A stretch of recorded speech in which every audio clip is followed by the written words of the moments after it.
শিক্ষামন্ত্রী, আপনি যাদেরকে ফার্মের মুরগি বলছেন, এই ফার্মের মুরগিরা রাস্তায় এসেছে বলে আজকে শিক্ষামন্ত্রী হয়েছেন। এই ফার্মের মুরগিরা রাস্তায় নেমে এসেছে বলেই শিলং থেকে এসে সংবিধান বিশেষজ্ঞ হয়েছে। এই ফার্মের মুরগিরা রাস্তায় এসেছে বলেই আজকে লন্ডন থেকে এসে বাংলাদেশের প্রধানমন্ত্রিত্ব করছে। আমাদের একজন শিক্ষামন্ত্রী আমরা পেয়েছি, স্ট্যান্ডবাজিতে উস্তাদ এবং টেন্ডারবাজিতে উস্তাদ। 2026-এর শিক্ষার্থীরা আপনাদেরকে দেখিয়ে দিচ্ছে এই স্ট্যান্ডবাজি আর বাংলাদেশে চলবে না। হাঁটু সমান পানিতে, বুক সমান পানিতে 2026 সালের এইচএসসি পরীক্ষার্থীদের আপনি ডুবিয়ে ডুবিয়ে আপনি পরীক্ষা দিতে বাধ্য করেছেন। এমন একটা পরীক্ষার প্রশ্ন আপনি প্রণয়ন করেছেন, আপনি পরীক্ষার প্রশ্নের মধ্যে 2টা সৃজনশীল আপনি ভুল দিয়ে রেখেছেন। সে যখন উত্তর মিলাতে পারে না, তখন পরীক্ষার মধ্যে কি ধরনের মানসিক অবস্থা তৈরি হয় একবার চিন্তা করেন।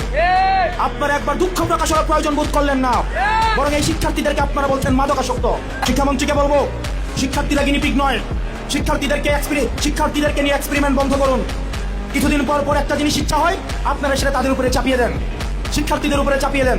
এই শিক্ষার্থীদের আপনাদের এক্সপেরিমেন্টাল টুল না, যে যখন ইচ্ছে তাদেরকে নিয়ে এক্সপেরিমেন্ট করবেন, এক্সপেরিমেন্ট ফেল করলে আবার সেই এক্সপেরিমেন্ট তুলে নেবেন।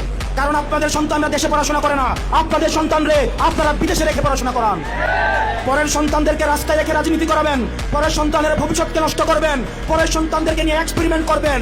এই বাংলাদেশ নিয়ে এক্সপেরিমেন্ট আর আমরা আপনাদেরকে করতে দিব না। না হয় এই শিক্ষার্থীরা যদি রাস্তায় নেমে দৃঢ় অবস্থান নেয়, আপনার পাটাতন যে শক্ত না, এই অর্ধবেলা আন্দোলনে সেটা বোঝা গিয়েছে।